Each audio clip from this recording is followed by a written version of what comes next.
Tatlong anak, isang ina, at Gemma lang ang puhunan? Kawawa naman. Pinaglihis sa kaiyan. Sarcastic kung sabi ng pasaherong babae habang tinitingnan si Luna sa gilid ng bus station. Bitbit ang tatlong batang tila clone ng isang kilalang CEO. Napayuko na lang siya, hawak ang panindang yema na halos di na maubos. Wala kang kwentang asawa. Bulong niya sa hangin.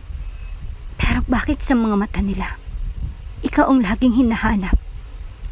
Isang itim na helicopter ang dumaan sa ulap. Tumunog ang cellphone ng lalaki sa loob ng limo. Sir, nakita na po namin si Ma'am Luna. Bit-bit ang triplets. Kung bago ka pa lang sa channel neto, ibang kwento ni Ate Jane, istorya mo, ikwento ko. Huwag kalimutang pindutin ang notification bell at subscribe po. Mainit ang sikat ng araw sa bus station ng San Isidro. Amoy usok, pawis, at mantika ang paligid. Mula sa kalsadang mabuhangin, maririnig ang mga busina ng mga bus at tawanan ng mga vendors. Sa gilid ng terminal, sa lilim ng isang kalawangin at sirang waiting shed, naroon si Luna. Nakaupo sa isang plastic stool. May dalang tray ng yema sa kantungan. Yema po, 5 piso lang. Sigaw niya habang inaalo ang tatlong makukulit na bata sa tabi. Ang triplets, Liam, Lino at Liana, ay tila kopya ng isang kilalang mukha sa business world. Matangos ang ilong, makapal ang kilay, matalim ang tingin, pero sa kanilang mga mata, walang bahid yabang. Puro inosenteng katanungan at pagkamangha sa mundo. Nanay, gutom na po ako. Reklamo ni Liam habang hinahawakan ng tiyan.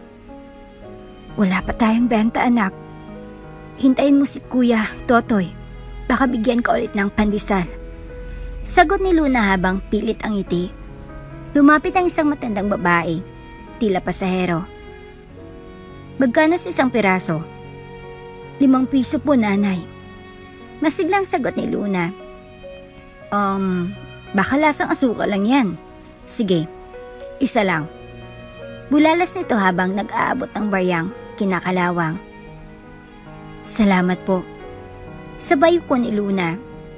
Pagkatapos ng ilang minuto, isang babaeng social climber na may malaking shades at hawak na Hermes bag ang lumapit. Tinapunan sila ng mapanlait na tingin. 3 anak, isang ina. At Gemma lang ang puhunan? Kawawa naman. Pinaglihis sa kahiyan. Sarcastic kung sabi nito. Sabay talikod at nilakasan ang tawag sa cellphone. Napayuko si Luna. Nangingilid ang luha. Wala kang kwentang asawa. Bulong niya sa hangin. Pero bakit sa mga mata nila, ikaw ang laging hinahanap? Niyakap niya ang mga anak. Walang ibang iniwan ng lalaking iyon kundi alaala at 3 anak na kopyang-kopya nito. May isang vendor na lumapit. Si Mang Totoy, ang mabait na konduktor na madalas tumutulong sa kanila. Oh, Luna, ito ang pandesal. Alam kong hindi ka pa nanananghalian. Pasensya na. Ito lang muna. Maraming salamat po, Mang Totoy.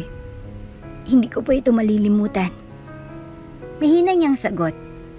Hinati ni Luna ang 3 pandesal at ibinigay sa bawat anak. Kahit gutom, hindi siya kumain. Basta makita lang niyang may laman ng tiyan ng kanyang mga anak. Sapat na iyon para sa kanya. Napatingin siya sa langit. Isang itim na helicopter ang lumipad sa ulap, mabilis at matikas. Parang panghalimaw yun, Nay! Sigaw ni Lino habang itinuro ang langit. Tumawa si Liana. Pag mayaman tayo, sakay tayo dyan!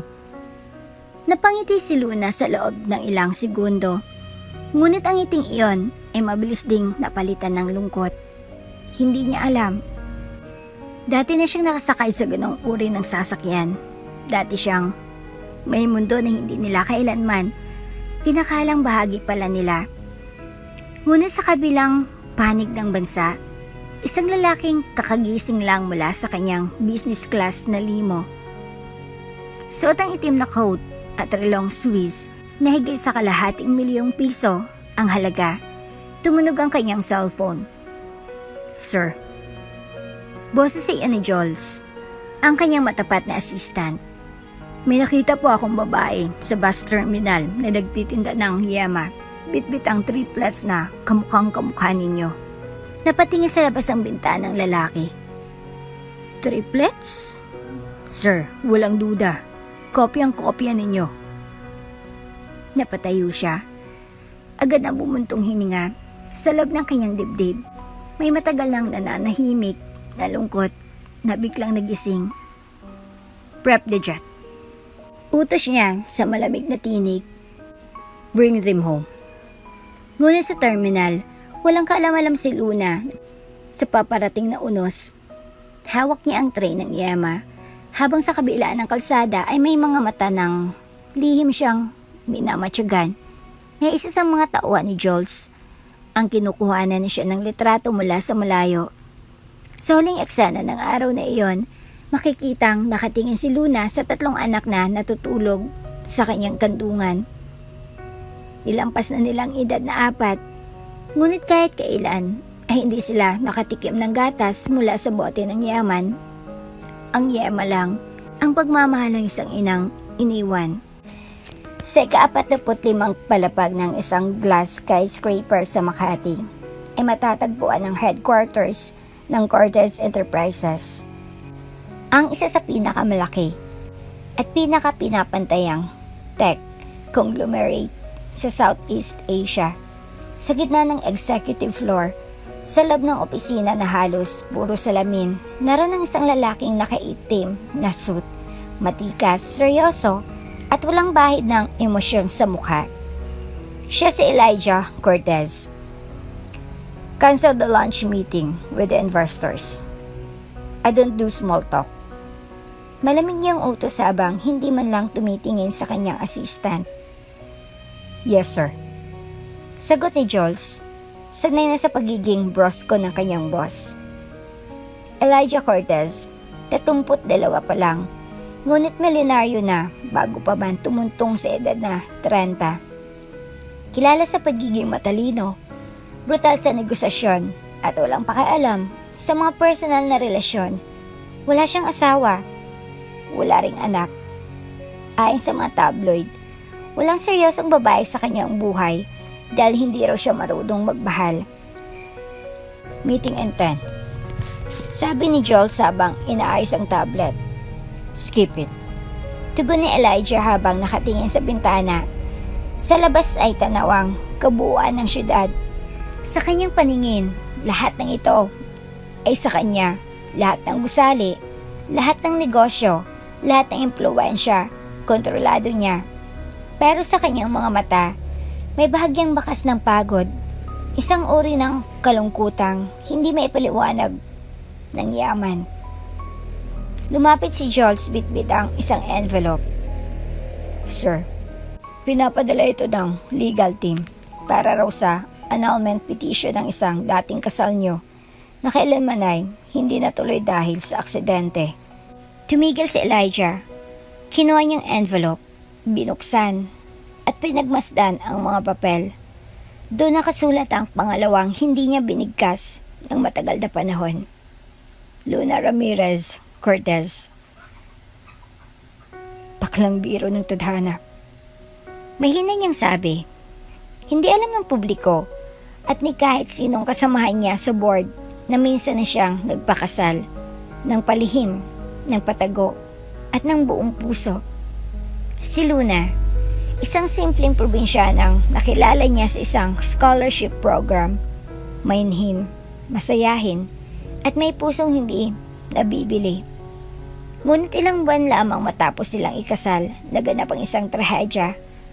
Naaksidente ang sinasakyang kotse ni Luna habang pauwi sa probinsya. Wala raw bangkay na natagpuan pero may nasunog na cellphone, sapatos at ilang personal na gamit. Ang sabi ng kanyang ina, si Doña Mildred Cortez, wala na si Luna. Hindi niya na nakita pa ang asawa. At sa mata ng batas, si Elijah ay muling itinuturing na binata. Inilibing niya ang lahat sa trabaho. Simula noon, tumigas ang kanyang puso. Wala siyang ibang ginawa kundi palawakin ang kanyang imperyo, pataasin ang market value, at tanggapin ang sinumang humahadlang sa kanya.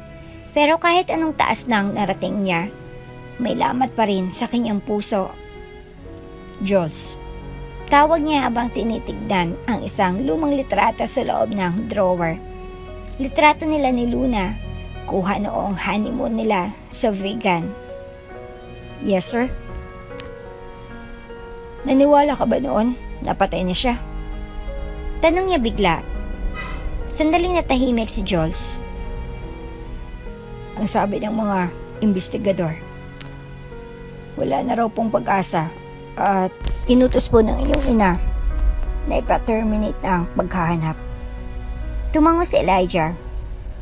Pero bakit sa tuwing tumitingin ako sa salamin, para bang may parte sa akin na hindi naniniwala? Hindi sumagot si Jules. Tahimik siyang lumabas ng opisina at iniwan si Elijah na nakaupo pa rin sa kanyang executive chair. Hawak-hawak ang lumang litrato. Sa gabi, sa isang private lounge ng isang hotel, muling nakita mag-isa si Elijah habang umiinom ng whiskey. Hindi siya kasama ng board. Hindi rin siya kasama ng babaeng sinasabing nililigawan niya. Wala. Tahimik. Malamig. Sa isang sulok ng lounge, may lumapit na babae. Isang kilalang modelo. Mr. Cortez, I've been waiting for our dinner. Should I join you now?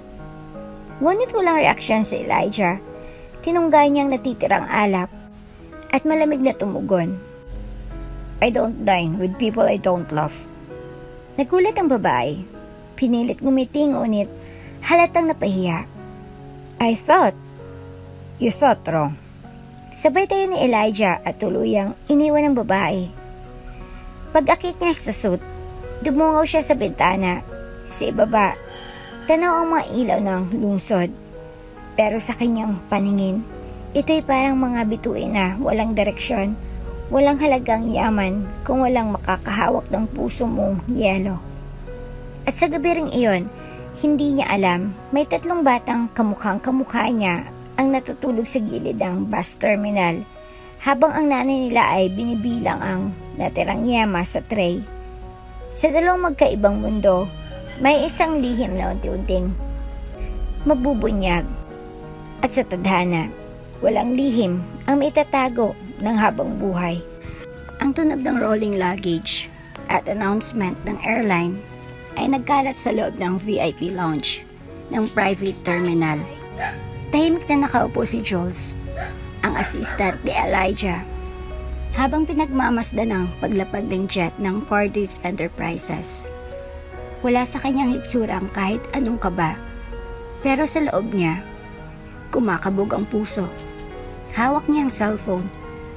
Nanginginig ang daliri habang pinipindot ang number ng kanyang boss. Ilang araw na siya nagpapabalik-balik sa mga probinsya para sa isang confidential mission na iniutos mismo ni Elijah. Hanapin ang kahit anong bakas ng babaeng minsang mahal na mahal ng CEO, si Luna. Pero ang hindi niya inaasahan ay ang simpleng tagpo na kanina lang ay nasaksihan niya. Isang babae sa gilid ng terminal, may tray ng yema, bitbit ang 3 bata. At ang mga batang iyon, halos kopyang-kopya ni Elijah Cortez. Tumunog ang linya.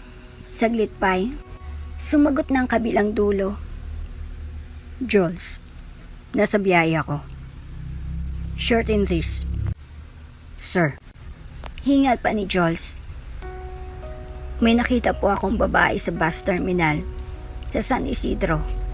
Nagbebenta po siya ng yema. Pero hindi lang yon.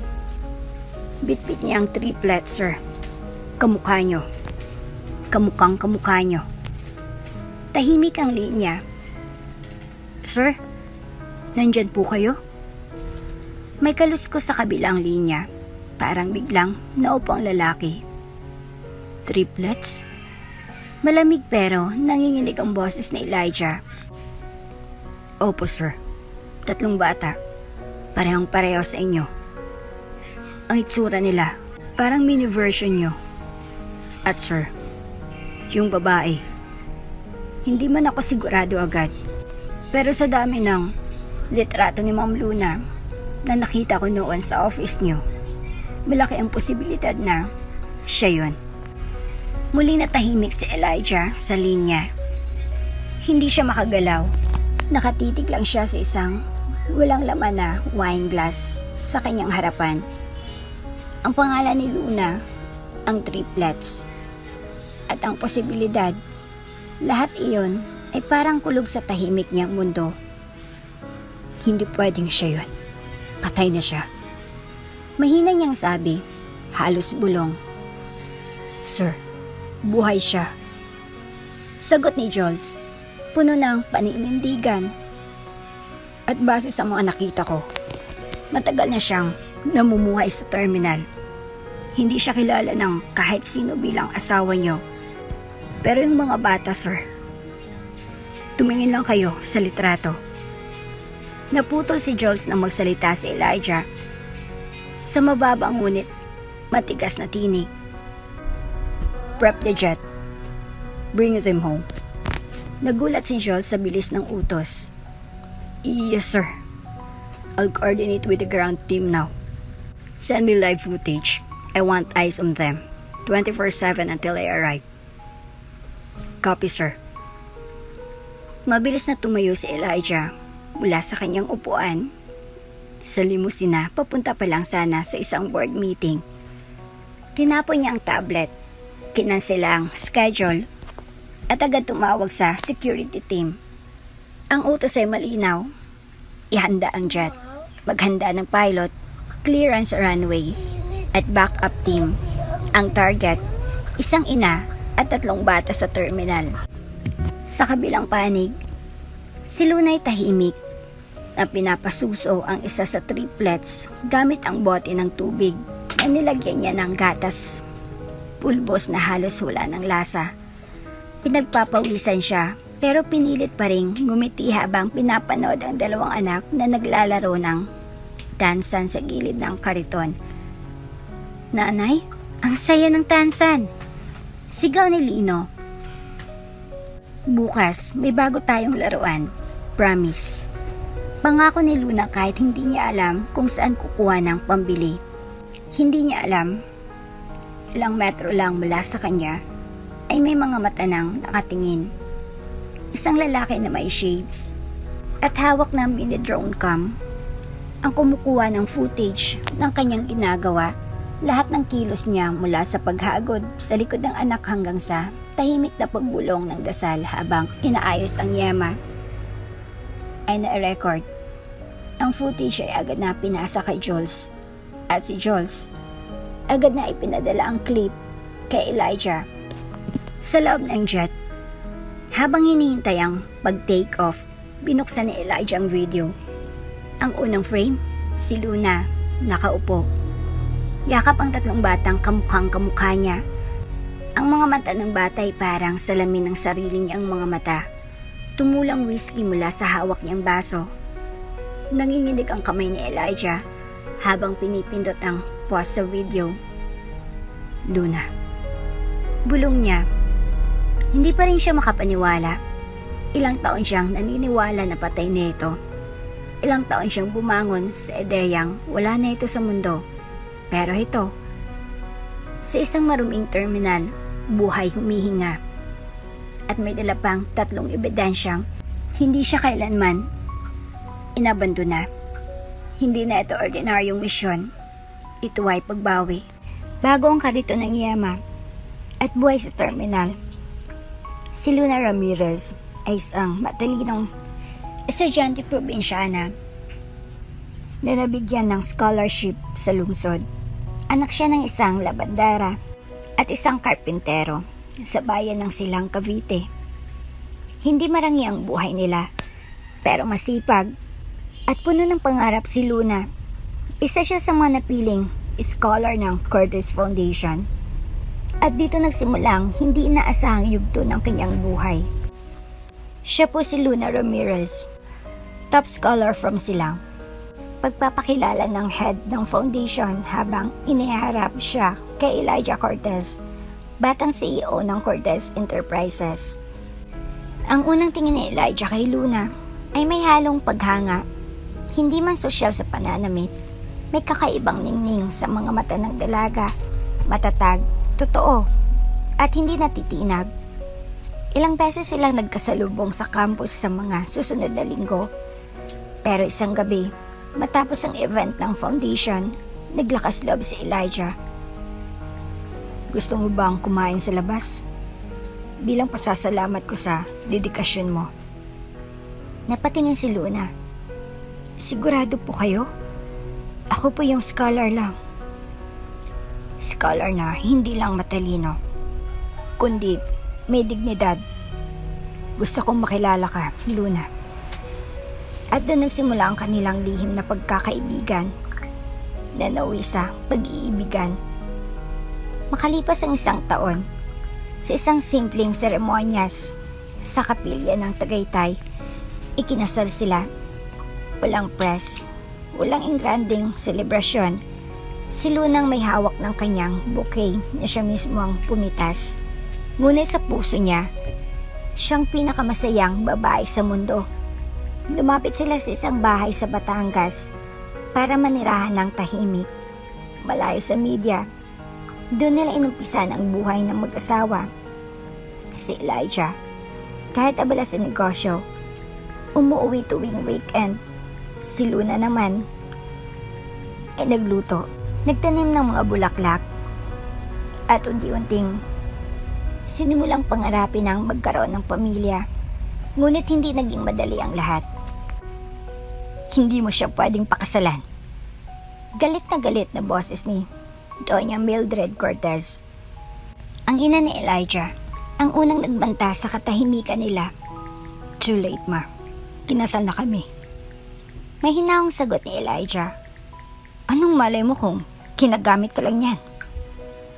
Mas kilala ko si Luna kaysa sa pagkakilala mo sa sarili mo. Simula noon, nag-umpisa ang tensyon. Hindi na nagpakita sa kanila ang Donya. Naging malamig ang kumpanya sa pangalan ni Luna. Ngunit kahit ganon, pinili pa rin nilang ituloy ang buhay. Hanggang isang araw, dumating isang trahedya. Pauwi na si Luna galing bayan. Sakay ng kotse na ipinahiram ni Elijah. May dala siyang rekado para sa paboritong ulam ng asawa, kare-kare. Birthday sana ni Elijah kinabukasan, at plano niyang surpresahin ito. Habang binabaybay ang kalsada, isang itim na pick-up ang biglang sumulpot at binangga ang gilid ng kotse. Nawala ito sa kontrol. Tumilapon pababa ng bangin at nabalot ang usok ang paligid. Pagdilat ni Luna, nasa loob na siya ng isang health center sa malayong barangay. Nasaan ako? Mahinang tanong niya. Kalma ka lang, iha. Ilang araw ka nang walang malay. May tumulong sa'yo at iniwan ka dito. Anong pangalan ko? Tahimik ang lahat. Ni sarili niyang pangalan. Hindi niya maalala. Doon nagsimula ang matagal na pakikipaglaban ni Luna sa pagkawala ng kanyang alaala. Wala siyang ID, walang papel, walang makontak. Inilista siya ng barangay health worker bilang Luna dahil natagpuan siya sa ilalim ng kabilugan ng buwan. Walang nakakaalam na siyang asawa ni Elijah Cortez. At siya mismo, hindi rin alam kung sino siya. Sa loob ng ilang linggo, nagsimula siyang manirahan sa tabing palengke. Pinag-isa ang sarili gamit ang mga simpleng gawaing bahay. Naglalaba, naglalako. Nagsimulang gumawa ng yema gamit ang recipe ng matandang vendor sa tapat ng terminal. Nakalipas ang ilang buwan, napansin niyang lumalaki ang tiyan niya. Nabuntis pala siya bago ang aksidente. At sa gitna ng pagkalito at pagkalimot, dumating ang 3 sanggol, 3 buhay na hindi niya matandaan kung kanino nang galing. Ngunit buong puso niyang minahal. Mula noon, naging misyon ni Luna na itaguyod ang mga anak. Hindi niya inalam ang nakaraan dahil sa bawat araw na wala siyang maalala. Mas pinipili niyang tumutok sa kinabukasan ng kanyang mga anak. Sa bawat pagtutulak ng kariton ng yema, sa bawat barya na kinikita niya, sa bawat patak ng ulan na tumatama sa bubong ng barong-barong nilang inuupahan. Nananalig siya sa isang bagay na balang araw makikilala niya kung sino siya at makikilala niya kung saan siya talaga nabibilang. Ngunit para kay Elijah Cortez at sa buong mundo, si Luna ay patay na. At para kay Luna, wala siyang ideya na siya ay minsan ng minahal ng pinakamakapangyarihang lalaki sa bansa. Tahimik ang gabi sa loob ng malawak na mansyon ng mga Cortez. Sa kabila ng lamig ng hangin mula sa hardin, may apoy na bumabalot sa dibdib ni Doña Mildred Cortez habang tinitingnan niya ang sarili sa salamin. Nakaayos ang buhok, perlas sa leeg, at hawak ang isang basong kristal na may mamahaling alak. Sa panlabas, isa siyang imahe ng formalidad at kapangyarihan. Ngunit sa loob-loob niya, may isa siyang kinamumuhian hanggang ngayon. Si Luna, ang babaeng sinumpa niya, hindi kailanman magiging bahagi ng pamilya nila. 5 taon ang nakararaan. Hindi mo siya pwedeng pakasalan, Elijah. Sigaw ni Doña Mildred habang pinupukpok ang mesa ng dining room. Ma, kasal na kami ni Luna. Mariing sagot ni Elijah. Kung hindi mo siya matanggap, wala na akong magagawa. Walang dugong mayaman, walang pangalan, at pinagmulan. Pahiya tayo sa buong lipunan. Hindi ko kailangan ng sosyal na asawa. Kailangan ko ng taong totoo. At si Luna yun. Matapos ang matinding pagtatalo, umalis si Elijah sa mansyon. Doon siya ninirahan kasama si Luna sa Batangas. Malayo sa mata ng media at anino ng ina niyang kontrolado ang lahat. Ngunit si Doña Mildred ay hindi papayag na mawalan ng kapangyarihan. Nang malaman niyang lumabas si Luna upang mamili ng mga sangkap para sa sorpresa sa birthday ni Elijah, agad siyang kumilos. Tumawag siya sa tauhan niyang si Roden. Roden, pauwi na si Luna mula bayan. May dala siyang pinamili. Ulat nito, siguraduhin mong hindi na siya makakabalik sa bahay. Malamig na sagot ng Donya. Ngayon na. Opo, ma'am. Habang pauwi si Luna, isang itim na pick-up ang biglang humarurot mula sa gilid ng kalsada at binangga ang sinasakyan niyang kotse. Nawalan ito ng kontrol at tuluyang nahulog sa bangin. Pagdating ng mga rescuer, hindi na makilala ang nasunog na sasakyan. Wala ring tagpo ang katawan. Ang tanging natira ay isang bracelet na may nakaukit na Luna, basag na cellphone at punit-punit na damit. Dineklara ng pulisya at media, patay na si Luna. Sigurado ka ba? Tanong ni Doña Mildred habang iniikot ang baso ng alak. Opo, ma'am. Walang nakita ang bangkay, pero lahat ng ebidensya ay tumutugma. Tinanggap ng mga otoridad na patay na si Ma'am Luna. Ulat ni Roden. Ngumiti si Donya. Burahin ang kasal. Ipaayos ang mga record. Siguraduhin kahit saan man siya hanapin, wala siyang bakas. Paano po si Sir Elijah? Hindi niya kailangan malaman ng totoo. Ang mahalaga, tapos ng istorya ng babaeng yon. Ngunit ang hindi niya alam, hindi pa tapos ang kwento ni Luna. Sugatan at walang malay.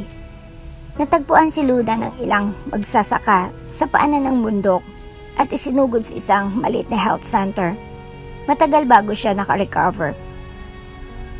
At nang makaahon, saka lamang niya na-discovering siya'y buntis. Wala siyang hawak na ID, wala siyang kilala, at walang ideya kung sino talaga siya, tuluyan siyang itinapon ng mundo sa limot pero may 3 buhay na kailangang isalba. Nanganak si Luna ng triplets at doon nagsimula ang bagong yugto ng kanyang buhay bilang yema vendor sa terminal. Makalipas ang halos 1 taon, may nakaabot na ulat kay Roden. Ma'am, may isang babaeng naglalako ng yema sa terminal sa San Isidro. Kamukha po ni Luna. May bitbit siyang 3 bata. Napaangat ang kilay ni Doña Mildred. Sigurado ka ba? Malabo pong siya yun. Walang ID, wala ring pangalan. Tahimik lang, parang walang maalala. Kung wala siyang maalala, hayaan mo siya. Hanggat hindi siya bumabalik sa Cortez, hindi siya banta. Ngunit sa puso ng Doña, may kumislot na takot. Hindi niya inasahan na mabubuhay si Luna at higit sa lahat na may bitbit itong mga anak. Ngayon, ilang taon mula noong aksidente, muling natigil ang mundo ni Doña Mildred sa isang tawag. Ma'am, sabi ng tauhan, nahanap na po ni Sir Elijah si Ma'am Luna sa terminal kasama ng triplets. Natigilan siya, nanlamig ang kanyang batok. Unti-unting nabitawan ng hawak na tasa at umama ito sa marble na sahig. Imposible.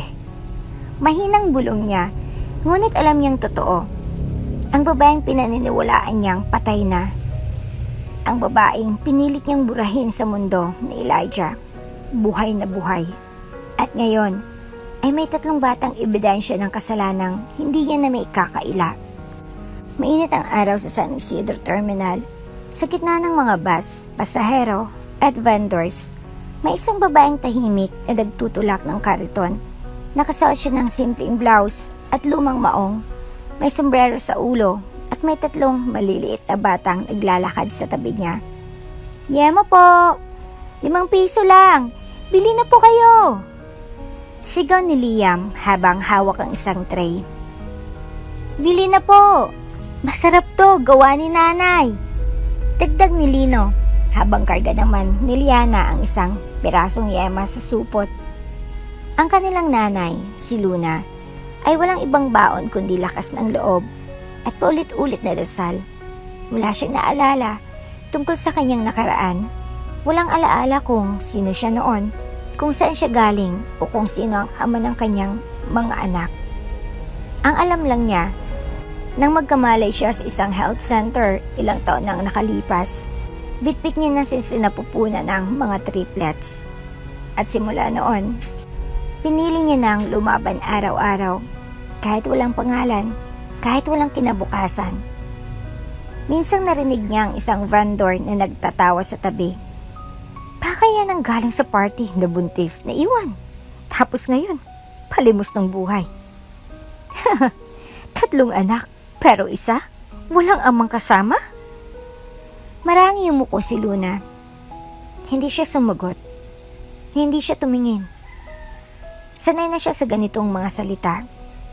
Sa loob ng halos 5 taon, ganyan ang buhay niya sa terminal.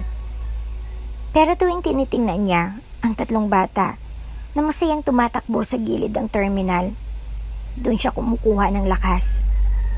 Hindi niya alam kung kanino sila nagmana, pero isang bagay ang malinaw. Sa kabila ng pagkawala ng kanyang alaala, ramdam niyang koneksyon sa mga batang ito. Para bang silang nagsisilbing tanikala na sa isang mundong hindi niya maalala. Luna! Tawag ni Mang Totoy, isang matandang konduktor na palaging bumibili ng yema. Nandito na po ako, Mang Totoy. Mabilis na sagot ni Luna. Sabay abot ng 3 piraso ng yema. Ito, 20. Tabi mo ng sukli, ha? Salamat po talaga. Kayo lang po ang hindi nagtanong kung bakit wala akong alaala. Ngumiti sa Mang Totoy. Hindi ko kailangang malaman ang nakaraan mo. Ang mahalaga, nakikita kong mabuting ina ka sa mga anak mo. Muntik nang mapaiyak si Luna, pero pinigilan niya. Ang totoo, si Mang Totoy ang kauna-unahang taong tumulong sa kanya nang una siyang makita sa terminal. Pitpit ang mga sanggol, walang ID, walang pangalan, walang tirahan. Siyang tumulong sa kanilang makahanap ng silid paupahan sa likod ng terminal. Ang silid ay maliit. Isang lumang kwarto na may siraang kisame. May manipis na kutson at walang bentilador. Minsan ay kailangan pa nilang magtiis sa init at lamok. Pero doon natutong tumawa ang triplets. Doon sila unang natutong magsalita. Doon natutong maging ina si Luna kahit hindi niya maalala kung paano ba siya naging isa. Araw-araw, gigising siya ng 3:00 ng madaling araw para magluto ng yema gamit ang lumang kalan, timpla ng gatas, asukal at pag-asa. Iyon ang tanging paraan para makakain sila bago matulog. Kapag minsang walang banta, binibigay niya lahat ng natirang pagkain sa mga anak at tubig na lang ang kanya. Busog na ako. Pagsisinungaling niya habang pinapanood ang mga anak na kumakain. Nanay, bakit po pare-pareho kami ng mukha? Tanong minsan ni Lino. Nagulat si Luna, pero ngumiti siya. Dahil magkakapitid kayo at mahal na mahal ko kayo. Nasaan po ang tatay? Tanong naman ni Liana. Sandaling natahimik si Luna. Tumingin siya sa malayo. Hindi ko alam anak, pasensya na. Hindi ko alam. Sagot niya habang bahagyang namumuang luha sa mata. At sa puso niya, muling umalingaw-ngaw ang tanong na walang sagot. Sino ba talaga ako? Minsan napapaisip si Luna kapag tinitingnan niya ang mukha ng kanyang mga anak. Lalo na tuwing natutulog sila. Parang may pamilyar. Hindi niya alam kung saan niya nakita ang ganoong mata, ganoong ngiti. Pero sa tuwing sinusubukang alalahanin, ang isipan niya ay biglang nagiging blanko para bang may harang. May panaginip siyang paulit-ulit. Isang lalaking nakangiti sa kanya pero hindi niya makita ang mukha. Ang boses nito ay malalim, mainit, parang mahalaga. Pero pagising niya, wala na. Nawawala na ang lahat. Sa terminal, patuloy ang kanyang pakikibaka. May araw na hindi siya nakabenta ni isang peraso. May araw na umuulan at nabasa ang paninda. May araw na nilagnat si Liana at wala siyang pambili ng gamot. Pero kahit anong mangyari, hindi siya tumigil sa isip niya. Kahit hindi niya maalala kung sino siya, isa lang ang sigurado. Nanay siya at walang nanay na sumusuko. Sa di kalayuan, habang patuloy ang kanyang pakipaglaban sa araw-araw, hindi niya alam na may paparating na pagbabago. Isang itim na van ang papunta sa terminal at sa loob nito isang lalaking ilang taon nang nagluluksa sa babaeng akala niya ay patay na. Si Elijah Cortez. Ang araw ay tila nakatunganga sa langit. Dumuduro sa init ang bawat sulok ng San Isidro Terminal. Tulad ng nakasanayan, abala si Luna sa pagtulak ng kariton habang pinipigilan ang 3 makukulit na triplets na huwag tumakbo kung saan-saan. Yema po! Bili na po! Sigaw ni Liam habang nakaakbay kay Lino na may hawak na plastic. Nagtatakbo ang mga bata, masaya sa kabila ng init, habang si Lunay, panay ang pagpapaalala. Huwag lalayo, baka kayo mawala. Hindi niya alam na sa impapawid, isang jet na maitim na pintura ang papalapag sa maliit na probinsya. Isang jet na hindi karaniwang makikita sa lugar na iyon. Sa loob ng luxury van na naghihintay malapit sa terminal, bumaba si Elijah Cortez. Nakaitim na long sleeve, naka-shades, at seryosang mukha. Sa loob-loob niya, bumibilis ang tibok ng puso. Sir, ito po ang lugar.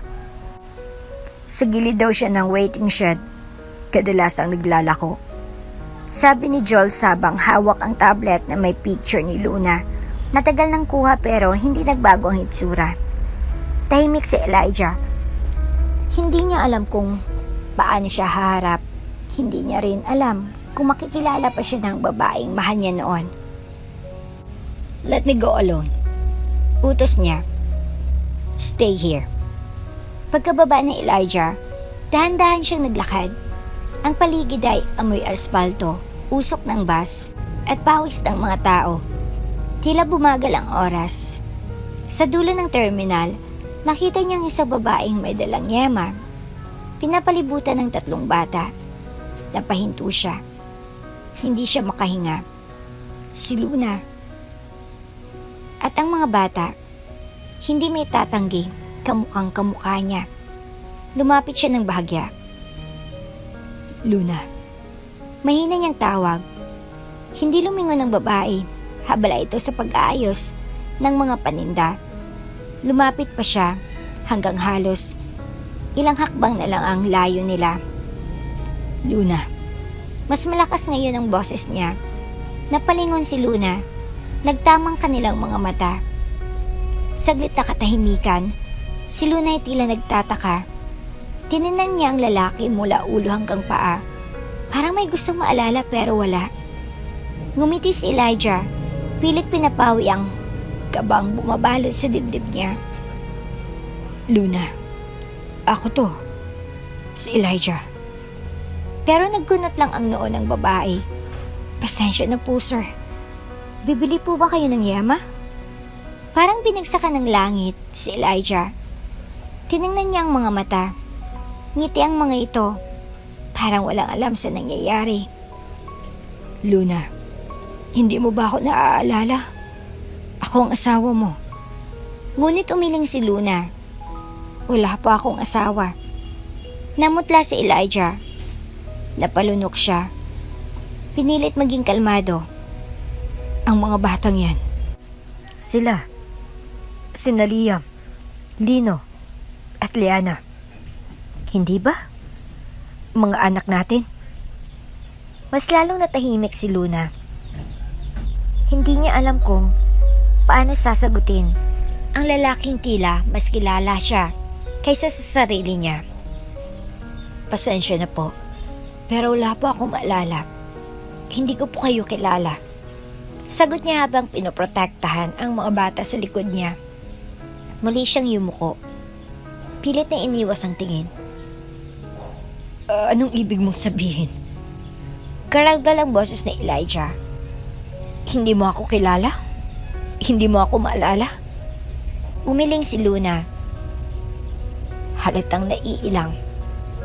Wala pa akong maalala bago ko sila isinilang. At simula noon, dito na kami nakatira. Napahawak si Elijah sa dibdib. Para siyang nabutas. Ang babaeng minahal niya, inakala niyang patay na. Buhay pala. Pero ngayon, nakatuyo ito sa harapan niya. Kasama ang kanilang mga anak, pero hindi siya kilala. Luna. Bulong niya, bakas ang sakit sa tinig. Ilang taon kitang hinanap. Akala ko nawala ka na sa akin. At ngayon nandito ka. Pero parang di mo ako kilala. Lumapit ang isa sa triplets. Si Liam. Tito? Bakit ka umiiyak? Inosenteng tanong nito. Napangiti si Elijah. Pilit. Lumuhod siya at tumitig sa bata. Hindi ako tito. Ako ang tatay mo. Ha? Sabay-sabay na tanong ng mga bata. Tatay? Tanong ni Liana. Napakagat labi. Saan ka ba nanggaling? Galing ako sa malayo. Pero hinanap ko kayo. Kasi mahal na mahal ko ang nanay nyo. At mahal ko kayo. Sagot ni Elijah. May panginig sa boses. Biglang yumakap si Liam sa kanya. Tatay! Ang tagal mo! Sumunod si Lino at Liana. Walang alinlangan. Si Luna, na natiling nakatayo, hindi alam kung anong mararamdaman. Parang may humihila sa puso niya. May parte ng sarili niyang gustong maniwala, pero may bahagi ring takot. Hindi kita maalala. Ulit ni Luna. Mahina ang boses. Pero bakit parang kilala ka ng puso ko? Lumingon siya kay Elijah. At doon niya unang nakita ang mga matang matagal nang nagpaparamdam sa kanyang panaginip. Gusto ko lang malaman. Totoo bang sinasabi mo? Tumango si Elijah. Oo. Kahit hindi mo ako maalala, handa akong patunayan yon. Huwag kang matakot. Tahimik na tumungo si Luna, pero ramdam ang tensyon. Hindi pa rin malinaw sa isip niya ang lahat. Ngunit sa mga mata ng lalaki, may kirot at pagmamahal na tila hindi kayang pekein. Hindi kita maalala. Ulit ni Luna, habang yakap ang tatlong anak. Sa likod niya, ang kariton ng Yema ay tahimik na nakatigil, parang saksi sa isang sandaling hindi inaasahan. Tahimik si Elijah, nakatayo sa harap nila. Ang dami niyang gustong sabihin, pero paano mo nga ba ipapaalala ang nakaraan sa isang taong nakalimot? Okay lang, sagot niya, pilit ang ngiti. Kahit hindi mo pa ako maalala ngayon, hindi ako aalis. Nandito lang ako. Dapayo ko si Luna. Ramdam niyang bigat sa dibdib. Hindi niya maintindihan kung bakit parang kilala niya ang mga mata ni Elijah. Yung titig nito, may kirot, may pag-aalala, may pagmamahal. Pero ang utak niya, blanco. Kinagabihan, sa terminal pa rin sila. Hindi pa rin siya pumayag sumama kay Elijah kahit ilang ulit siyang pinakiusapan nito. Hindi ko kayo kilala at hindi ko kayang sumama sa inyo, lalo na't may mga anak akong inaalagaan. Sabi niya, Luna, gusto ko lang kayong dalhin sa mas ligtas na lugar. Sa bahay, may kwarto para sa mga bata, may pagkain, mainit na tubig para sa paligo. Hindi kayo kailangang magbenta sa init o sa ulan. Makiusap ni Elijah, nagmamakaawa ang boses. Napatingin si Luna sa mga bata. Kakatulog lang ng mga ito. Magkakatabing nakahiga sa isang sirang karton. Hindi ko kayo kilala. Mahinang ulit niya, pero salamat. Sa van, si Elijah tila namamanhid. Tinakpan niya ng palad ang mga mata. Bakit ngayon pa? Kung kailan nakita ko na siya. Kung kailan buo na dapat ang pamilya ko. Saka naman siya nagkaganyan. Tahimik lang si Jules. Pero ang tingin nito sa ama ay puno ng awa. Sir, baka po kailangan lang ng oras. Aksidente po ang sanhi niyan. Minsan po bumabalik din ang alaala. Pero paano kung hindi? Bulong ni Elijah. Paano kung habang buhay na siyang may lamat sa isipan niya? Pero may puso pa rin siya, sir. Sagot ni Jules. At yan ang hindi kayang nakaawi ng kahit anong aksidente. Kinabukasan, nagbalik si Elijah sa terminal. May dala siyang pagkain, bagong damit para sa mga bata, at tubig. Hindi niya pinilit si Luna. Tahimik lang niyang pinapanood ang mga anak habang kumakain ng hotdog at tinapay. Hindi ko alam kung paano mo kami nahanap, sabi ni Luna habang nagbabalot ng yema. Pero salamat sa tulong. Hindi ko to nakakasanayan. Hindi ako narito para i-pressure ka. Narito ako para malagaan kayo. Kahit hindi mo pa ako maalala, tatay pa rin ako ng mga bata. Tugon ni Elijah. Napatingin si Luna sa kanya. Pilit niyang iniisip kung may puwang ba talaga si Elijah sa kanyang nakaraan. Habang nililinis ni Luna ang kariton, kinagabihan, lumapit si Liana. Nay, si Tito Elijah po, bakit po parang malungkot siya? Hindi ko alam, anak. Sagot ni Luna. Pero tinignan niya ang lalaki sa di kalayuan. Nakaupo ito sa upuan ng terminal. Titig sa buwan. Parang gusto po niyang umiyak. Dagdag ni Liam. Parang kilala natin siya dati, Nay. Sabat ni Lino. Yung boses niya po, parang naririnig ko sa panaginip ko. Napatingin si Luna sa mga anak. Gusto niyang sabihin, imposible yon. Pero bakit nga ba parang may kakabit ang bawat salita ng lalaki sa loob ng kanyang dibdib? Minsan sa gabi, na naginip si Luna. May chapel, may mga bulaklak. Siya ay nakabelo, sa harap niya si Elijah. Umiiyak habang sinusuot ang singsing sa daliri niya. Napaangat siya ng bangon, pawisan, nanginginig. Naglakad siya palabas ng terminal. Sa gilid, nandoon si Elijah. Natutulog sa loob ng van, bukas ang ilaw. Kumatok siya. Agad itong bumangon. Luna, anong nangyari? Nanaginip ako. Sabi niya, parang may kasal, parang ikaw yung groom. Tumigil si Elijah. Totoo yun. Ha? Ikaw ang asawa ko, Luna. Ikinasal tayo bago ka nawala. Hindi ko alam kung paano kita muling mahanap hanggang sa nakita kita dito.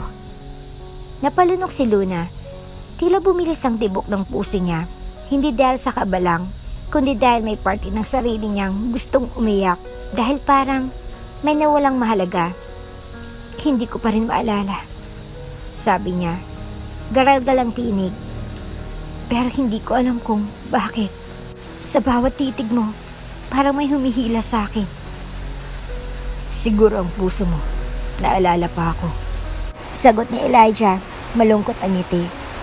Kinabukasan, bumalik ang jet. Handa na sanang lahat. Ngunit nang tanungin siya ni Elijah, maray ng sagot ni Luna. Hindi pa ako handa. Naiintindihan dito ni Elijah. Okay lang. Hindi kita pipilitin. Basta kahit kailan, nandito lang ako. At sa mga bata, bilang ama nila, hindi ako aalis. Nakahanda na po ang sasakyan, sir. May security na rin po ang nakaabang sa paligid. Ulat ni Joel sa abang dahan-dahang lumapit si Elijah sa may gilid ng terminal. Tahimik si Elijah mula sa loob ng SUV. Tanaw niyang simpleng bangketa kung saan nakaupo si Luna. Pinapaligiran ng 3 bata na abala sa paglalagay ng yema sa malilit na plastic. Hindi niya mapigilan ng sakit sa dibdib. Ang asawang minahal niya ng buong buo. Ngayon ay hindi siya matandaan. Sir? Tanong muli ni Jules. Tumango si Elijah pero mabigat. Dalhin sila. Dahan-dahan ninyo. Ayoko matakot siya. Ilang minuto pa. Lumapit ang grupo ng staff ni Elijah. Maayos ang kilos. Walang armas na nakalitaw. Puro formal at may dalang van na may tinted windows. Ma'am, kami po ay mula sa Cortez Foundation. Sabay abot ng isang papel ni Jules. May medical assistance po na inihandang para sa inyo at sa mga bata. Libre po, may kasama ring matutuluyan. Napakunot noo si Luna. Cortez? Tanong niya. Sabay lingon sa lalaki sa di kalayuan. Nakita niya si Elijah nakatayo lang. Hindi lumalapit pero tila nanonood ang bawat galaw. Hindi ko po kailangan ng tulong. Sanay na po kami dito. Sabi ni Luna, nilalagay ang natapos na mga yema sa maliit na kahon. Ma'am, wala pong masama sa tumanggap ng tulong. Lalo na kung para sa kapakanan ng mga bata. Pilit ni Jules, ngunit may paggalang pa rin. Hindi ko kayo kilala at hindi ko siya kilala. Sabay turo niya kay Elijah. Nagpakita lang siya bigla. Sinasabi niya na siya raw ang ama ng mga anak ko. Pero paano kung hindi? Paano kung isa lang siyang mayaman na gusto kaming angkinin dahil naawa siya? Napuno ng tensyon ang paligid. Tumigil sa paglalaro ang mga triplets. Lumapit sa ina. Nakita ni Elijah kung paano niyakap ni Luna ang mga anak. Parang isang inang handang ipaglaban sila kahit sa gitna ng gyera. Luna. Mahinang tawag ni Elijah. Napalingon siya pero hindi siya lumapit. Hindi ko sinasadyang guluhin ang buhay mo. Ang gusto ko lang ay ang mapanatili kang ligtas. Ang mga bata, anak ko sila. Kahit hindi mo pa matandaan, narito ako para sa inyo. Naglakad si Elijah papalapit sa kanila. Lumapit din si Jules. At ang staff ngunit tinapik sila ni Elijah para umatras. Hindi kita kilala. Mariing sabi ni Luna. At ngayon ay nanginginig ng boses. Hindi kita maalala. Hindi ko alam kung totoong sinasabi mo. Lahat ito, sobra pa sa akin. Alam ko. Sagot ni Elijah. Alam kong hindi madali. Pero kung mananatili kayo dito. Baka mas mapahamak pa kayo. Delikado dito sa gabi. Walang maayos na pagkain. Walang gamot kapag nagkasakit sila. Mas delikadong sumama sa di ko kilala. Balik ni Luna. Paano kung hindi ka totoo? Paano kung may balak ka? Napatigil si Elijah. Tumango siya. Bagaman halatang nasasaktan. Pwede ba akong bigyan ng kahit kaunting tiwala? Para lang sa mga bata. Isang araw lang. Sumama kayo sa guest house. Isang gabi lang. Kapag ayaw nyo kinabukasan, hindi ko kayo pipilitin. Nanay? Mahinang tawag ni Lino. Isa sa triplets. Gusto ko lang pumatulog sa kama. Yung may unan. Dagdag ni Liam. May aircon daw po sabi ni Tito Elijah. Sabat ni Liana. Napahawak sa dibdib si Luna. Parang pinupunit ang puso niya. Gusto niyang sabihin, hindi pwedeng basta-basta sumama. Pero paano mo nga ba tatanggihan ang sarili mong anak kung ang hinihiling lang nila ay konting ginhawa? Kinagat ni Luna ang labi. Tumango siya ng bahagya. Isang gabi lang. Aniya, hindi ko ibig sabihin na naniniwala na ako. Pero para sa mga anak ko, susubok ako. Agad namang pinakilos ni Elijah ang kanyang team. Maingat na isinakay ang mga gamit ni Luna kasama ng kariton na siniksik sa likod ng van na tila isang kayamanang hindi pwedeng iwan. Sa loob ng sasakyan, tahimik si Luna habang niyayakap ang mga bata. Si Elijah ay nakaupo sa tapat nila. Hindi siya makatingin ng diretso sa asawa. Hindi niya alam kung ano bang maramdaman. Takot? Kaba? Pagkalito? Salamat. Bulong ni Elijah. Hindi pa ito tapos. Sagot ni Luna, diretso ang tingin sa bintana. Hindi pa rin kita kilala. Ngunit sa likod ng kanyang isip, may bahagyang pag-asa na baka sa bawat araw na lumilipas, mabawi rin niyang bahagi ng sarili niyang nawala. Tahimik ang buong guest house habang kumakain ng hapunan, sina Luna at ang triplets. Maaliwalas ang lugar, malinis, malamig ang hangin mula sa bukas na bintana at ramdam ang ginhawa. Ngunit sa kabila ng lahat, may bigat pa rin. Sa dibdib ni Luna, masarap po yung chicken, Nay. Bungis-ngis ni Liam habang sinasawsaw ang manok sa gravy. Gusto ko dito. Sabay ni Lino, may kama, may paliguan, may toothbrush pa kami. Tahimik lang si Luna. Pinagmamasdan niya ang mga anak. Pilit pinapakalma ang pusong hindi pa rin sigurado kung nasa ligtas siyang lugar. Maya-maya, kumatok si Joel sa pinto at maingat na sumilip. Ma'am Luna, si Sir Elijah po. Gusto sanang makausap kayo sandali. Kung okay lang po. Tumango si Luna, ngunit may pag-aalangan. Sumunod siya sa sala kung saan naghihintay si Elijah. Nakaupo, halatang pagod, ngunit seryoso ang mukha. May gusto lang sana kaming ipanukala. Bunga ni Jules, para po sa kapakanan ng lahat, lalo na ng mga bata. Tumango si Elijah at saka tumayo. DNA test. Iyon lang ang makakapagpatunay kung ako nga talagang ama ng mga anak mo. Napakurap si Luna. DNA test? Ulit niya. Oo, alam kong hindi mo ako maaalala at ayokong pilitin kang maniwala. Pero kung gusto mo ng prueba, ito lang ang pinaka-prangkang paraan. Paliwanag ni Elijah. Sandaling natahimik si Luna, bahagyang kinabahan. Hindi siya pamilyar sa mga proseso o legalidad na ganyan, pero malinaw ang punto. Kung totoo ang sinasabi ng lalaking ito na siyang ama ng mga anak niya, gusto niyang marinig mismo ang katotohanan. Hindi haka-haka, hindi alaala. Paano ang proseso? Tanong niya. Ako nang bahala. May private clinic akong pinapapunta bukas ng maaga. Kailangan lang natin ng kaunting sample mula sa akin at sa 3 bata. Paliwanag ni Elijah. May sakit ba yon? Tanong ni Liana na sumulpot mula sa pinto. Bakit kailangan kami tusukin? Napatawa ng bahagya si Luna. Hindi anak, parang laway lang yata yan. Sagot niya, sabay lingon kay Elijah para sa kumpirmasyon. Tama ka. Tango ni Elijah, swab lang yan, wala namang masakit. Kinabukasan, maagang dumating ang mobile clinic. Sa may grahe ng guest house, isang team ng medical professionals na may dalang equipment. Lahat ay maayos ang kilos at may ngiti sa labi upang hindi matakot ang mga bata. Si Lino, Liam at Liana ay sumunod ng masaya.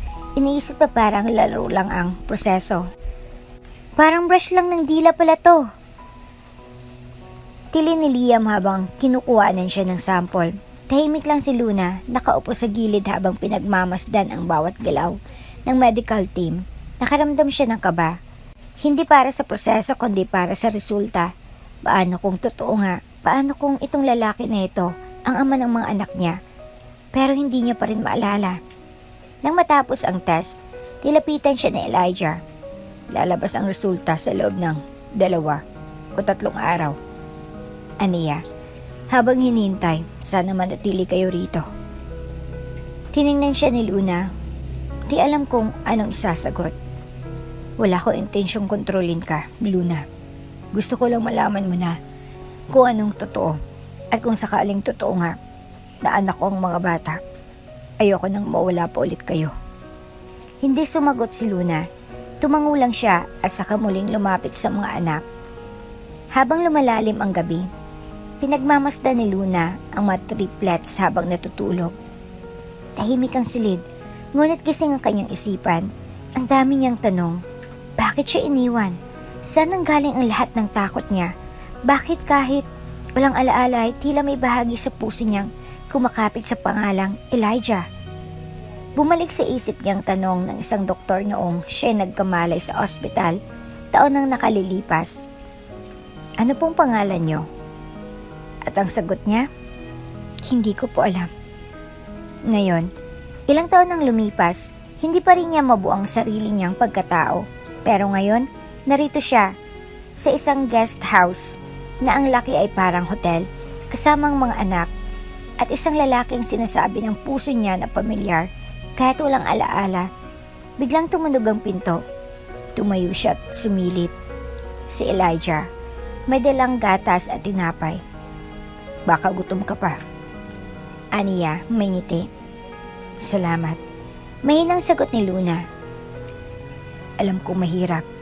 Dagdag ni Elijah. Pero kahit ano pang maging resulta ng test, hindi ako lalayo. Nagtagpo ang mga mata nila. Sandali lang. Isang saglit na para bang may alo na dumaang muli sa puso ni Luna. At dahan-dahang, hindi man sigurado, ay naramdaman niyang baka totoo nga. Tahimik ang umaga sa guest house. Nakatanaw si Luna sa bintana. Hawak ang tasa ng tsaa habang pinagmamasdan ang mga anak na masayang naglalaro sa damuhan ng malawak na hardin. Halos hindi siya makapaniwala na ito ang mundo nila ngayon. Mula sa terminal ng bus, ngayon ay malaparaisong bakuran ang kanilang nilalaruan. Sa kabilang bahagi ng estate, abalang-abala si Elijah sa loob ng kanyang opisina.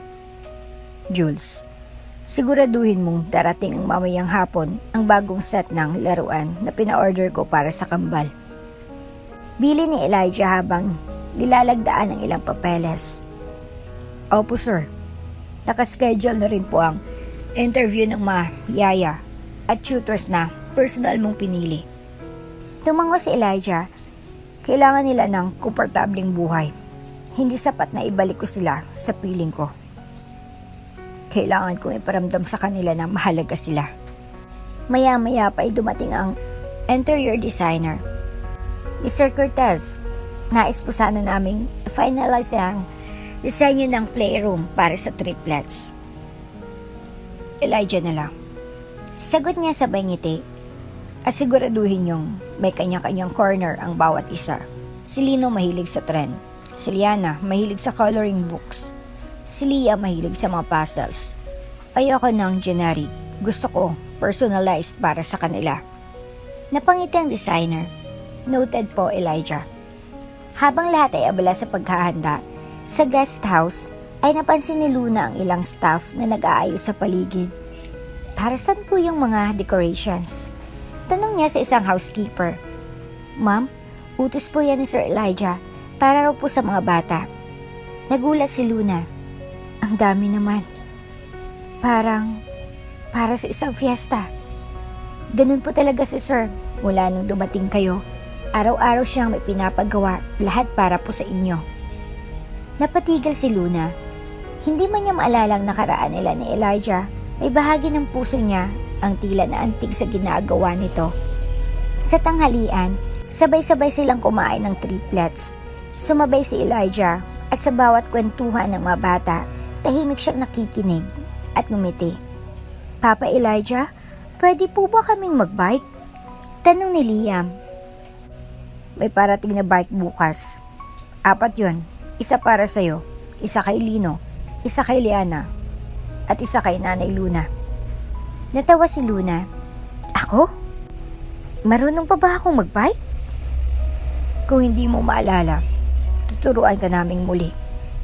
Sabay-sabay na sabi ng mga bata. Tumawa silang lahat. Sa sandaling iyon, may katahimikan at aliwalas na parang matagal ng pamilya ang buong nilang paligid. Habang tulog ang mga bata sa hapon, dumaan si Elijah sa guest house. Nakita niya si Luna na naglalaban ng mga damit. Bakit ikaw gumagawa niyan? Tanong niya. Kasi nasanay ako. Di ba sabi ko naman sa'yo, hindi ako sanay sa mga may katulong. I know. Pero gusto kong maramdaman yung ligtas na kayo. Komportable. Hindi na kayo kailangang magsakripisyo. Salamat. Mahina niyang tugon. Luna. Tinig ni Elijah ay seryoso. Ngunit may lambing. Alam kong hindi mo pa rin ako natatandaan at ayokong pilitin. Pero gusto kong malaman mo na simula nang mawala ka, araw-araw kitang hinanap. At ayokong nandito na kayo. Ayokong mawala kayong muli. Tahimik si Luna. Hindi niya alam kung anong isasagot. Gusto niyang maniwala, gusto niyang umasa. Pero hindi niya alam kung anong damdamin ng totoo o dala lang ng pakikisama. Kinagabihan, tinawagan ni Elijah ang kanyang abogado. Gusto kong ayusin ang legal custody ng mga bata. Kung kailangan kong itaas ang security sa paligid nila, gawin mo. Wala nang pwedeng manakit sa kanila, gaya ng ginawa noon kay Luna. Yes, sir. I'll arrange everything. Matapos ang tawag, pinuksan ni Elijah ang laptop at nag-type ng email. To Curtis Enterprises Board. Subject: Indefinite leave of absence. I'm taking time off. Family first. Bumalik siya sa bintana ng silid niya at muling tinanaw ang guest house. Doon niya nakita si Luna nakaupo sa labas. Pinapaypayan ng mga batang mahimbing na natutulog. Hindi niya mapigilan ang sarili. Sa gitna ng dami ng alaala, luha at sakit na pinagdaanan nila noon, heto pa rin siya, tahimik na nahuhulog muli sa babaeng minsan niyang minahal. At patuloy pa rin niyang minamahal. Umaga pa lang ay may kaba na sa dibdib ni Elijah habang naglalakad siya paikot-ikot sa salas ng kanyang mansyon. Hawak niya ang kanyang cellphone. Palipat-lipat ng tingin sa orasan. Dumating na raw ang resulta mula sa klinik. Hinihintay na lang ang courier. Sa loob ng guest house, tahimik na nag-aalmusal ang triplets at si Luna. Tahimik siya habang pinagmamasdan ang mga anak. Laging masaya ang mga ito, pero may bahagi ng puso niya na hindi matahimik. Hindi dahil sa duda sa kanila, kundi dahil sa gulong dala ng mga pangyayari. Nanay? Yung juice po. Sabay abot ni Liana ng baso. Ngumiti si Luna. Salamat anak. Bigla may kumatok sa gate. Isang staff ni Elijah ang sumalubong sa delivery. May hawak itong brown envelope na may malaking nakasulat. Confidential, DNA results. Mabilis itong inabot kay Elijah. Nanginginig ang kanyang kamay habang dahan-dahang binubuksan ang sobre.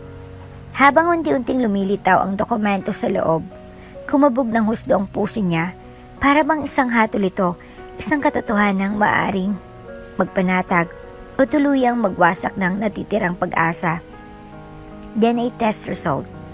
Probability of paternity 99.99999999%. Conclusion. Elijah M. Cortez is the biological father of the 3 children. Anak ko nga sila. Mahina niyang sambit, halos hindi marinig. Nanlalambot siyang napaupo sa sofa, napayuko, hawak ang papel habang napapaluha. Anak ko nga kayo. Bulong niyang muli, paulit-ulit. Hindi niya na napigilan ng sarili. Tumayo siya agad at tinungo ang guest house. Walang pasubaling binuksan ng pinto kung saan sinalubong siya ng 3 bata. Papa Elijah! Sigaw ni Liam habang tumakbo sa kanya. May dala po ba kayong ice cream? Tanong ni Lino, tumatalon-talon.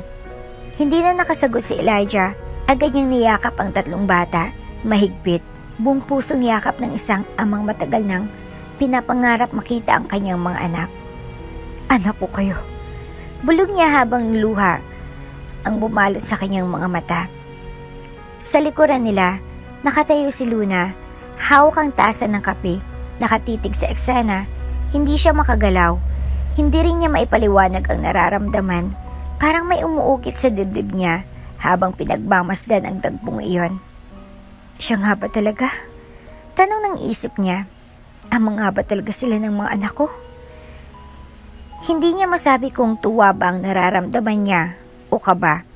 Hindi niya matukoy kung anong tama, maniwala sa resulta ng papel o magtiwala sa katob ng puso. Napatingin si Elijah sa kanya. Luna, malumanay niyang sabi, narito ang resulta, anak ko sila. Dahan-dahan niyang iniabot ang papel, kinuha yun ni Luna, at habang binabasa niya ang dokumento, tila lumabo ang paligid, hindi dahil sa luha, kundi dahil sa bigat ng katotohanan. Hindi siya makapaniwala.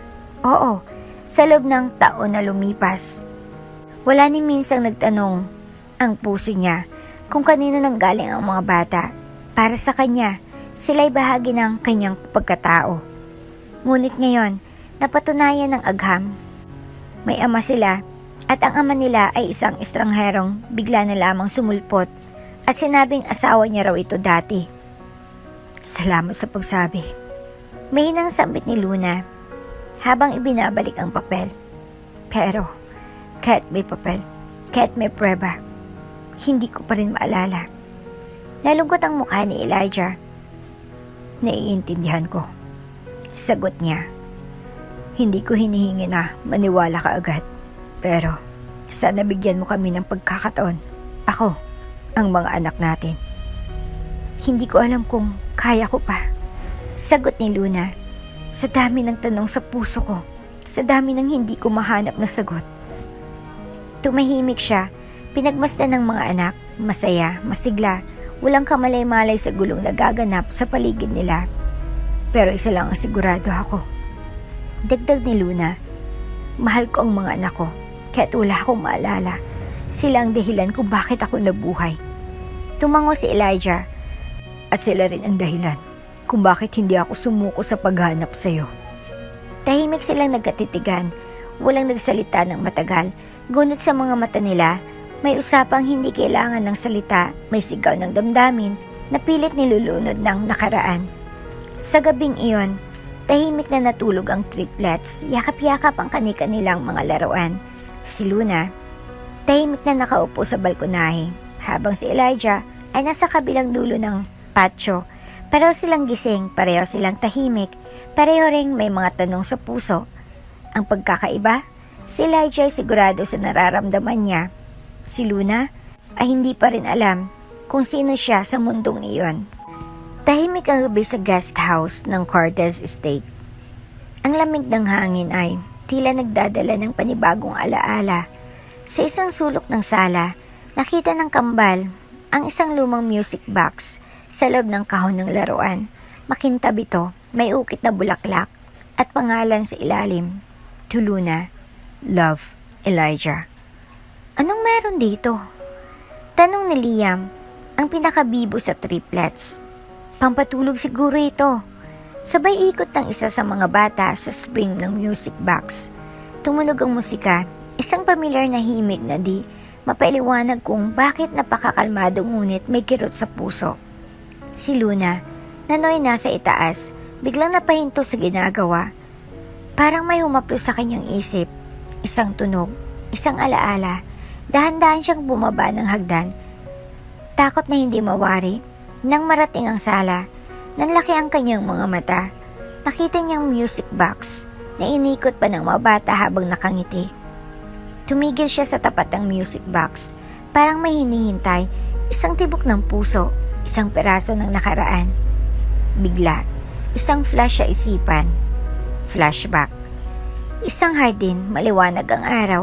Si Elijah nakaupo sa ilalim ng puno at siya, si Luna, ay nakasandal sa balikat nito. Happy anniversary. Wika ni Elijah habang iniabot ang music box. Simple lang, pero ito ang kanta natin. Napasigaw si Luna. Aray! Napahawak siya sa ulo habang unti-unting bumabalik ang mga alaala. Lumapit ang mga bata, sabay-sabay. Nay! Nanay! Anong nangyayari sa'yo? Ang sakit. Ang sakit ng ulo ko. Umiiyak siya habang nanginginig ang mga kamay. Pilit niyang sinarado ang mga mata pero lalong dumami ang bumalik. Flashback. Isang maliit na chapel. Si Luna at Elijah nakasuot ng kasal. Nakangiti habang nagbabalik taktakan ng panata. Pagkatapos, ang honeymoon, ang pagbili ng music box, ang biglang pagbangga ng kotse. Luna. Dumating si Elijah mula sa labas. Agad siyang lumapit. Anong nangyayari? Tumingin si Luna sa kanya habang patuloy ang musika mula sa box. Namuang luha sa kanyang mga mata. Naalala ko na. Mahinang sambit niya. Parang huminto ang mundo ni Elijah. Ang kasal natin. Ang music box. Ang kotse. Ang aksidente. Tuloy-tuloy ang luha ni Luna. Elijah, ako si Luna Cortez. Asawa mo.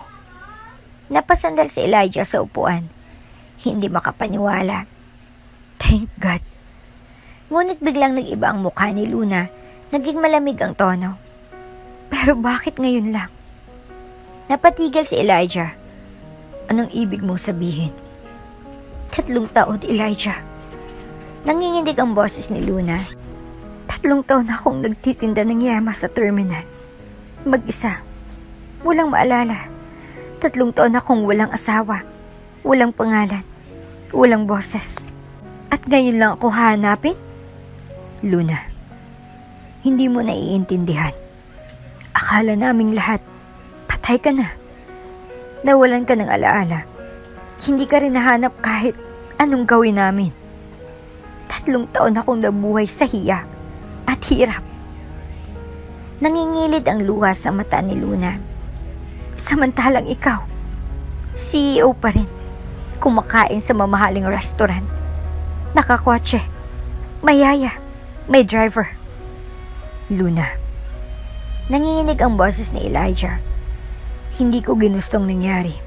Sinubukan ko, pero wala akong balita. Wala kahit anong pahiwatig na buhay ka. Tumingin si Luna sa mga anak nila. Tahimik na nakatayo, tila nararamdaman ang tensyon. Bakit ngayon mo lang kami binalikan? Hindi na sumagot si Elijah. Tinanggap niya lahat ng tanong, ng luha, ng sakit. Huminga na malalim si Luna. Ang totoo, gusto kong maniwala. Gusto kong maniwala na mahal mo pa rin ako. Pero Elijah, nasaktan ako. Sa sobrang tagal ng panahon. Ang sakit. Hindi na nakasagot si Elijah. Hiyumuko na lamang siya. Tahimik ang buong sala. Tanging ang patuloy na tunog ng musika ang maririnig. Lumingon si Luna sa mga anak. Tulog na tayo, mga anak. Pagod na si nanay. Tahimik na umakyat si Luna. Bitbit ang mga anak. Naiwan si Elijah sa sala. Hawak ang music box. Tumigil ang musika. Pero nagsimula ang gulo sa puso ni Luna. Tahimik ang umaga sa mansyon ng Cortez. Pero ang puso ni Elijah ay di matahimik. Matapos ang pagbabalik ni Luna at ng triplets, isang bagay ang gumugulo sa isip niya. Bakit nga ba hindi niya nahanap agad si Luna? At kung buhay pala ito, bakit wala siyang narinig kahit anong balita? Sa guest house, abala si Luna sa pag-aasikaso ng triplets. Ngunit habang nililigpit ang malaruan, natapunan niya ng tingin ang music box na pinatugtog kagabi. Muling bumalik ang alaala, ang kasal, ang honeymoon, ang matamis na halakhakan nila ni Elijah. At ang gabing iyon, bagong aksidente, biglang may kumatok sa gate. Si Jules ang nabukas. Boss, may naghahanap daw po sa inyo. Sabi niya may alam siya tungkol sa aksidente ni Ma'am Luna. Nagkatinginan sina Elijah at Luna. Sa sala ng mansyon, pinapasok ang isang lalaking may edad, mukhang mekaniko. Halatang kabado. Sir, ako po si Mang Berting. Ako po yung mekanikong inutusan para guluhin ang preno ng kotse ni Ma'am Luna. Nagdilim ang mukha ni Elijah. Napatingin kay Luna. Nanlaki ang mata. Anong sabi mo? Tanong ni Luna, nanginginig. Pasensya na po, ma'am. Noon pong araw bago kayong maaksidente, may dumating na lalaki sa talyer. Binayaran po ako 50,000 para lang sadyain ang sira sa preno. Ang sabi niya, ayaw na raw kayong makita ng anak ng amo niya. Nagduda na ako noon pa. Pero nang mapanood ko kayo sa TV, nakasama si Sir Elijah at mga bata, hindi na po ako mapakali. Elijah, may nang sabi ni Luna. May nagplano. Sino nag-utos sa'yo? Tanong ni Elijah. Halos mabulong ang galit. Umiling si Mang Berting. Di ko po alam ang pangalan. Pero may binigay siyang card, nakasulat po. Cortez Foundation, Executive Assistant. At may picture akong natago. Akin pong pinicturan yung driver na nagdala ng utos. Inabot ni Mang Berting ang lumang cellphone nang ipakita ang larawan. Nanlaki ang mga mata ni Elijah pati si Jules. Natigilan. Yan ang personal driver ni Doña Mildred. Bulong ni Jules. Pagkatapos ng ilang oras, nagharap-harap sila sa sala. Nandun si Doña Mildred, maayos ang bihis, nakangiti. Anak, ano naman tong chismis na pinapatawag mo ako? Hindi sumagot agad si Elijah. Iniharap niya si Mang Berting. Anong sasabihin mo ngayon, Mama? Malamig niyang tanong. Napakunot na si Doña Mildred. Anong ibig mo? Siyang mekanikong inutusan ng tauhan mo para sadyain ang aksidente ni Luna. Sigaw ni Elijah. At itong ebidensya. Sabay pakita ng cellphone. Biglang namutla si Doña Mildred. Mama, siyang pinatay mo. Hindi lang ang asawa ko, kundi ang ina ng mga anak ko. Hindi ko siya pinatay. Sigaw ng matanda. Gusto ko lang siyang mawala. Pansamantala. Hindi ko alam na. Naputo lang salita niya nang biglang magsalita si Luna. Umiiyak pero matatag. Pansamantala? Nawala ako sa pamilya ko ng 5 taon. 5 taon kong pinalaki ang mga anak ko sa terminal. Walang yaman. Walang pangalan. Habang ikaw, mamahingat nakaupo sa mansyon na to, ako halos di makakain. Kinuha ko lang to dahil sa'yo. Tugon ni Doña Mildred. Ayokong pangalan natin ay madungisan sa babaeng walang pinanggalingan. Tumayo si Elijah. Hindi siya walang pinanggalingan, Mama. Siyang pinili ko, siyang asawa ko, at kung hindi mo kayang tanggapin yan, hindi ka ang dapat sa buhay ko. Hinubad niya ang Cortez ring na pamana pa ng pamilya. Simula ngayon, hindi ako bahagi ng kasinungalingan mo. Ang pamilya ko ay sina Luna at ang mga anak namin. Anak, huwag. Nanginginig na si Mildred. Luna, tara na. Bulong ni Elijah, sabay hawak sa kamay ni Luna. Sa likuran nila, napaupo sa sahig si Doña Mildred. Tulala, wala nang natirang kapangyarihan, wala nang natirang respeto. Sa van, tahimik si Luna, pero sa mga mata niya, hindi na siya takot. Elijah, bulong niya, bakit ngayon mo lang ako hinanap? Tuluyang naluwa ang CEO. Dahil naniwala akong wala ka na. At ang totoo, Hinayaan kong sarili kong maniwala dahil mas madaling tanggapin ang pagkawala kaysa lumaban sa katotohanan. Ngumiti si Luna, bahagya. Hindi pa huli ang lahat. At sa mata nilang dalawa, nagniningning ang pag-aasa ng pagbabalik ng isang pamilya, ng isang pagmamahalan, ng isang laban na ngayon lang tuluyang nagsimula.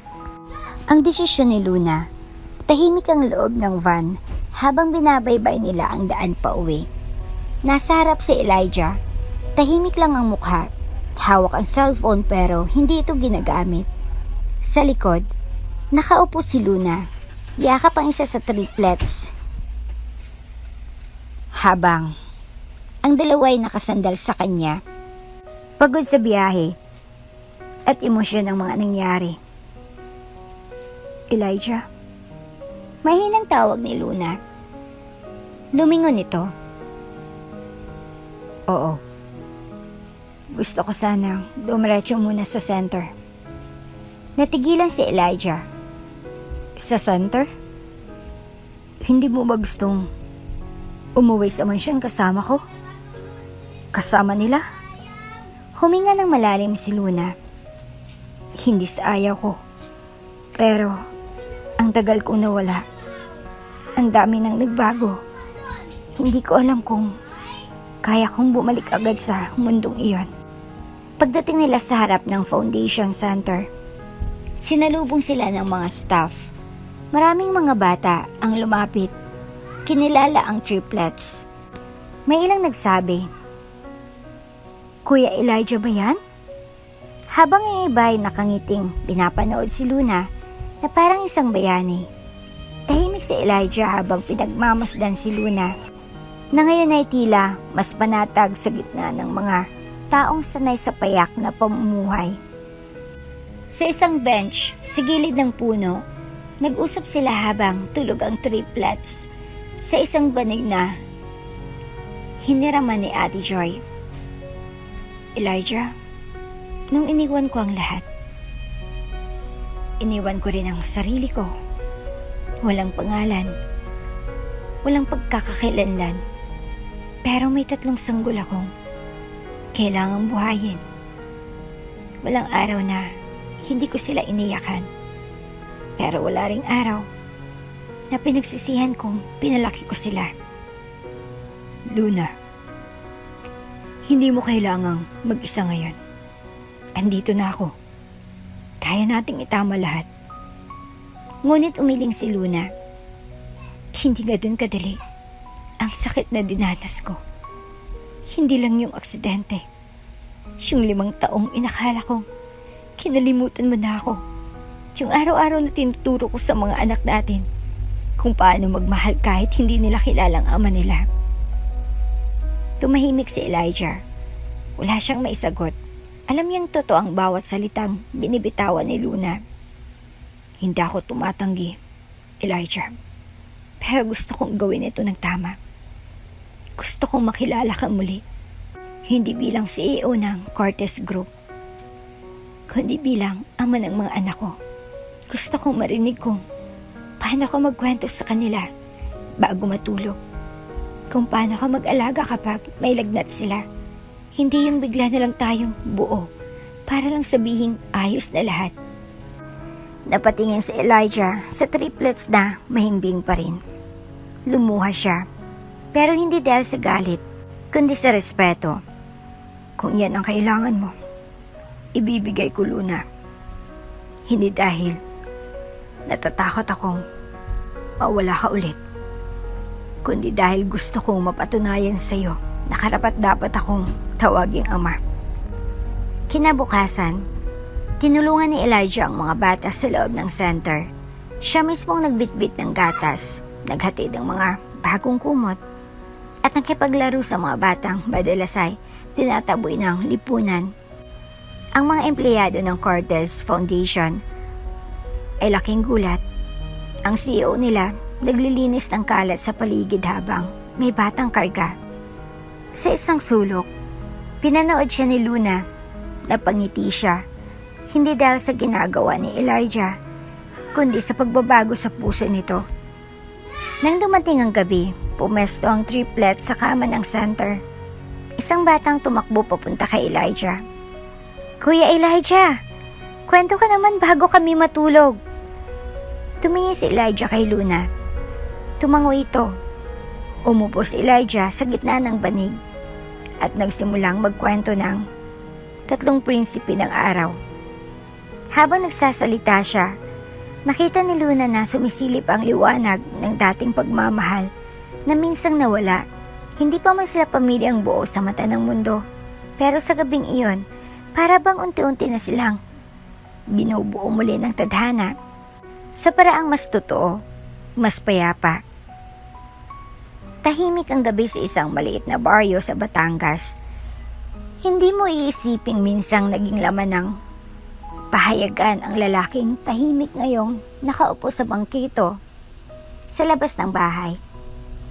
Suot ang simpleng puting kamiseta at shorts, nakapaa, habang pinagmamasdan ang mga anak na naglalaro sa ilalim ng punong mangga.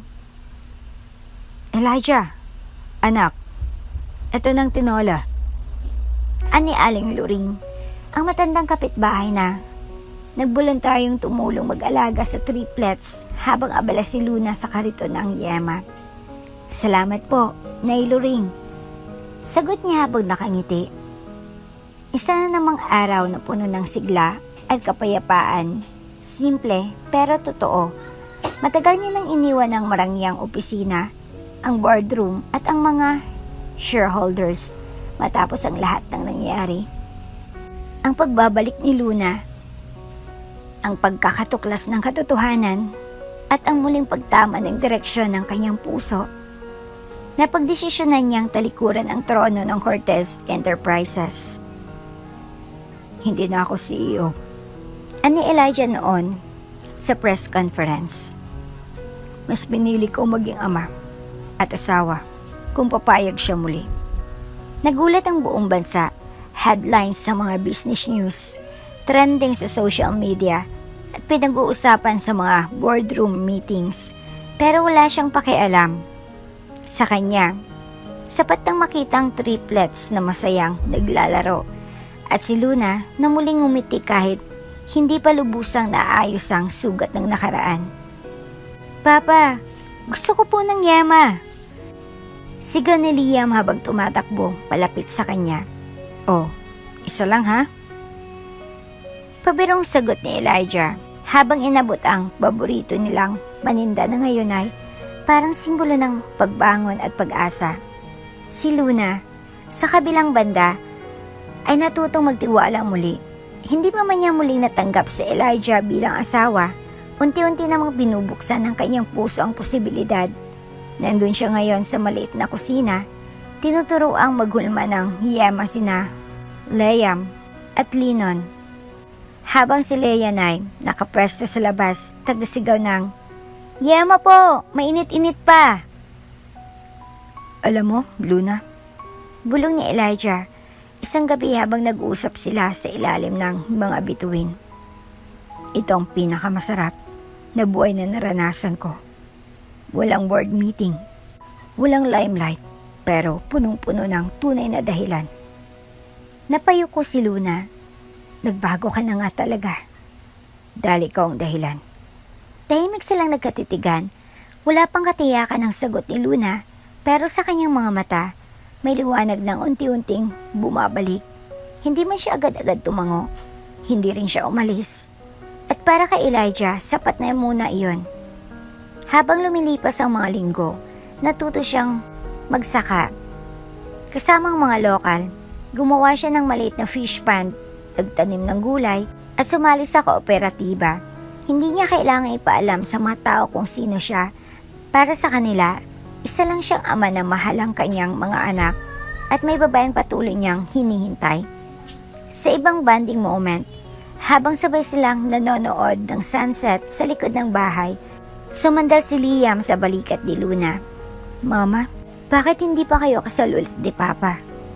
Nagkatinginan sina Luna at Elijah. "Hindi lahat ng kasal, anak.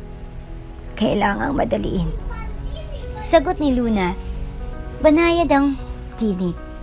Minsan, mas maganda kung buo muna ang tiwala at puso bago muling magsumpaan. Pero mahal mo pa si Papa, di ba? Tahimik si Luna, ngunit sa likod ng kanyang titig kay Elijah, sapat na ang sagot, oo, mahal pa rin. Kinabukasan, habang nagwawalis sa harap ng bahay, may dumating na sulat. Galing sa lungsod, isang imbitasyon mula sa Cortez Enterprises. Elijah, bumalik ka na. Kailangan ka ng kumpanya. Pero hindi na siya nagdalawang isip. Hindi na ako babalik. Mas importante yung pamilya ko ngayon. At sa mismong araw ding iyon, inilibing niya ang lumang necktie niya sa tabi ng halamanan. Isang simbolo ng kanyang pagtalikod sa dating buhay. Gabi-gabi, kasabay ng mga kwentuhan, tawanan at dasal ng triplets, unti-unti ring nabubuo muli ang pamilyang minsan ay winasak ng kasinungalingan, inggit at kapangyarihan. At sa puso ni Luna, habang pinagmamasdan ang dating CEO na ngayon ay natututong maghugas ng pinggan, magbuhat ng kahoy at magtimpla ng gatas ng anak, nararamdaman niyang baka oras na nga para bumuo muli. Mainit ang hapon sa terminal, ngunit tila walang pumapansing init. Ang bawat hakbang ni Elijah ay parang dumadagundong sa puso niya habang papalapit sa lugar kung saan unang nag-cross muli ang kanilang mga landas. Sa paligid, ang ingay ng mga vendor at makina ng bus ay tila musika ng isang panibagong simula. Nasa gilid si Luna, hawak ang isang basong tubig habang pinapaypayan. Si Liana, si Liam naman ay nakatayo sa upuang sementado habang si Lino ay naglalaro ng yoyo. Walang kalamalam si Luna na ilang hakbang mula sa kanya, isang lalaki ang papalapit dalang matagal ng tanong ng kanyang puso. Tumigil si Elijah ilang metro mula sa kanila. Suot pa rin niya ang simpleng t-shirt at maong na pantalon. Malayo sa karaniwang formal at mamahaling pananamit ng isang CEO. Ngunit sa paningin ni Luna, siyang lalaking minsang minahal at muling bumalik sa buhay niya. Napansin ni Lino si Elijah at agad na tumakbo.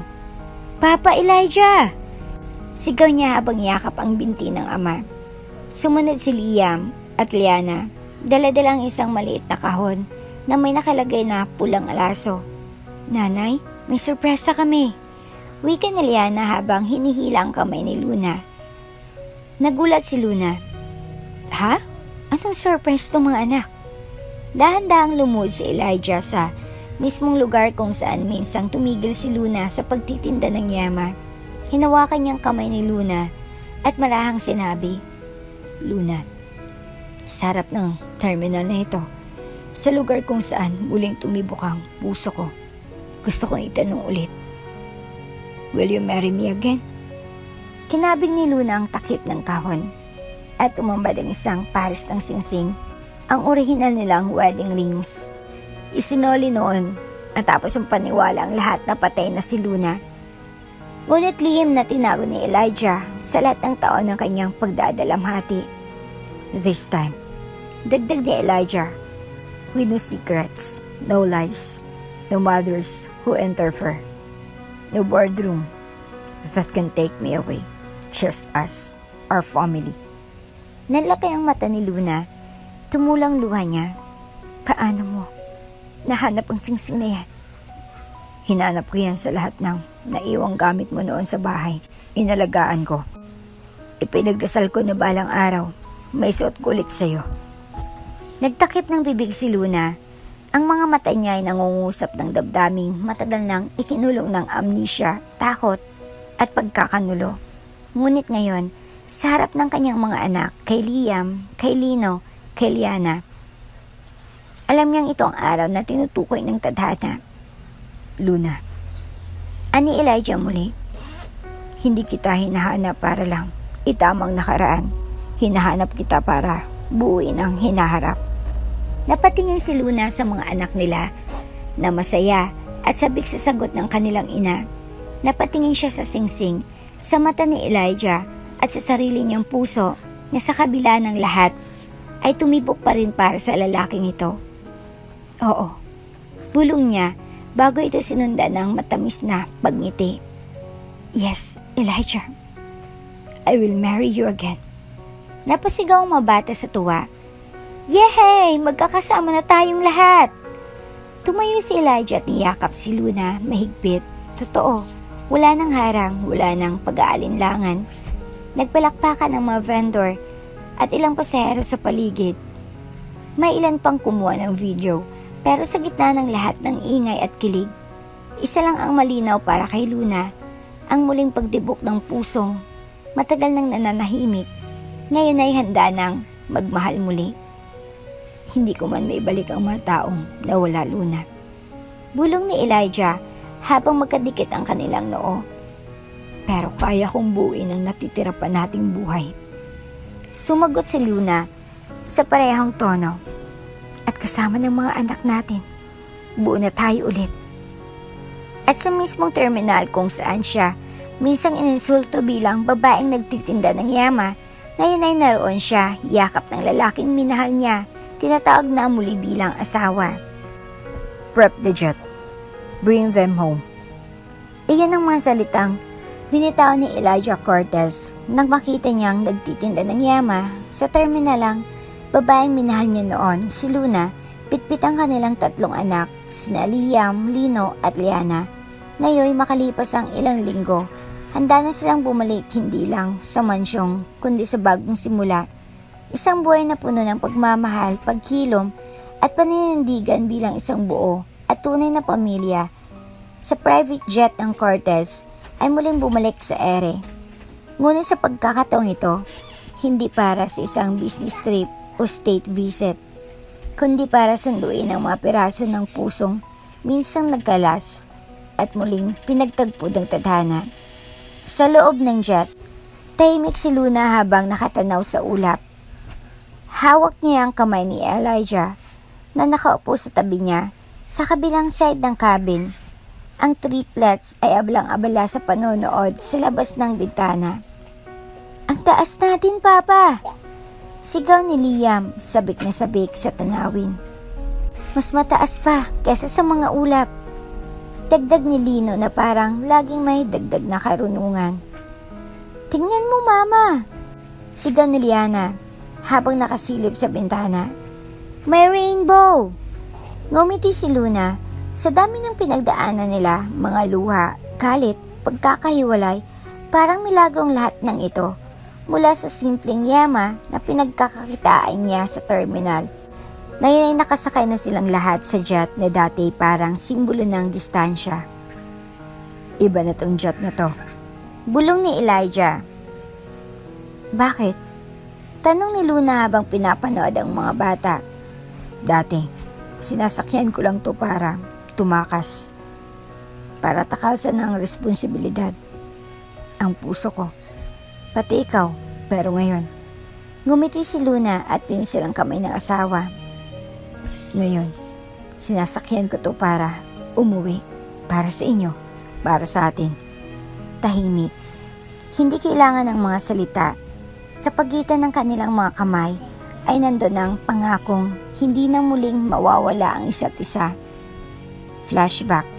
Matapos ang muling pagkikita sa terminal, hindi agad naging madali ang lahat. Si Luna ay may kaba pa rin sa dibdib.